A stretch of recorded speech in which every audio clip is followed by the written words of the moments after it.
নমস্কার প্রিয় দর্শক, বন্ধু ও গুণগ্রাহীরা।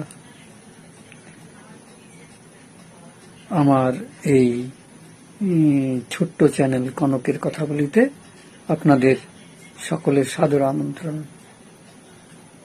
আমার এই প্রতিবেদন আপনারা আমার ফেসবুক পেজেও দেখতে পাবেন। আপনাদের কাছে আমার অনুরোধ, যারা সাবস্ক্রাইব করেননি তারা সাবস্ক্রাইব করুন, আমার এই প্রতিবেদন লাইক করুন, কমেন্ট করুন, শেয়ার করুন। এগুলো করলে হয় কি, আরো বেশি লোকের কাছে এই প্রতিবেদনগুলো যায়। এতে আপনাদের সামান্য একটু সময় ব্যয় হয়, কিন্তু তাতে এই সুবিধাটুকু হয়। আজকে আমি খুব গুরুগম্ভীর কিছু নিয়ে আসছি না, একটু তরল আলোচনা করব আর কি। একটু তার মধ্যে মজাও থাকবে বা কিছু কথাও থাকবে। দেখুন ভালো লাগে কিনা। বন্ধুরা, আমাদের প্রবাদ বাক্য অনেক আছে, কিন্তু সেই প্রবাদ বাক্যগুলো যে সত্য হয়ে যায় সেগুলো আমরা সবসময় বুঝতে পারি না। কিন্তু সেই প্রবাদ বাক্যগুলো যে কেমন সত্য হয়, বিগত কয়েকদিনের ঘটনায় তা কেমন ভাবে প্রতিভাত হয়েছে লক্ষ্য করুন। প্রিয় দর্শকেরা, আপনারা একটা প্রবাদ শুনেছেন, রাম নামে ভূত পিশাচ দূর হয়ে যায়। আপনারা পশ্চিমবঙ্গের পরিস্থিতি নিশ্চয়ই লক্ষ্য করেছেন। একজনের কেমন রাম নামে তীব্র অনীহা ছিল, তিনি রাম নাম সহ্য করতে পারতেন না। রাম নাম করলে পরে তাদের দিকে তেড়েও যেতেন। আজ সম্ভবত সেই রাম নামের প্রভাবেই সেই ভূত পিশাচরা দূর হয়ে গেছে। বাংলা আজ ভূত পিশাচ মুক্ত। বন্ধুরা, প্রিয় দর্শকেরা, আপনারা আর একটা প্রবাদ বাক্য শুনেছেন, যাতে বলা হয় অহংকার পতনের মূল। তাই নয় কি? বিগত প্রাক্তন শাসক,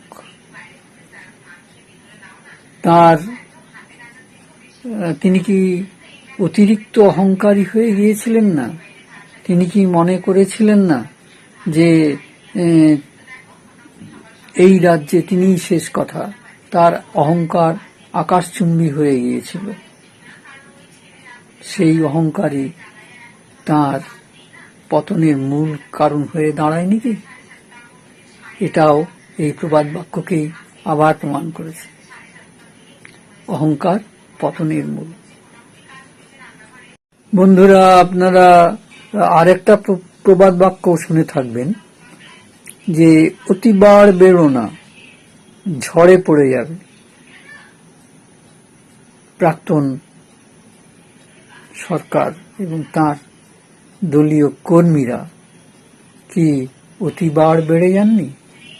তারা কি মনে করেননি যে তারাই একমাত্র বিশ্ব জয় করতে পারবেন, তারাই সবকিছু? ঝড়েই তারা পড়ে গেছেন। যে ফল, যে জনাদেশ বাংলার মানুষ দিয়েছে, সেই ঝড়ে তারা ছিন্ন ভিন্ন হয়ে গেছেন। অতিবার বেরো না, ঝড়ে পড়ে যাবে, এই প্রবাদ বাক্যটাও কিন্তু বিগত ঘটনা প্রমাণ করেছে। প্রিয় দর্শক বন্ধুরা, এই অতিবার বার বেরোনা ঝড়ে পড়ে যাবে, তার সঙ্গে আরেকটি ছিল অতি ছোট হয়েও না, ছাগলে মুড়াবে। অতিরিক্ত বিনয়ও ভালো নয়। সেটা অবশ্য এই প্রাক্তন যিনি হয়েছেন তার সম্বন্ধে বলছি না, তার মধ্যে বিনয় বলে কোনো বস্তু ছিল বলে আমার মনে হয় না।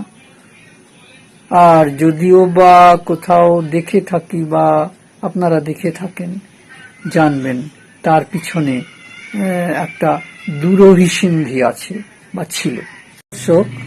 আরেকটি প্রবাদ বাক্য, চালাকির দ্বারা কোনো মহৎ কার্য হয় না। আপনাদের স্মরণে থাকবে, যিনি প্রাক্তনী হয়ে গেছেন এই পশ্চিম বাংলায়, যিনি রাম নামের ভয়ে পালিয়ে গেছেন, যিনি অহংকারের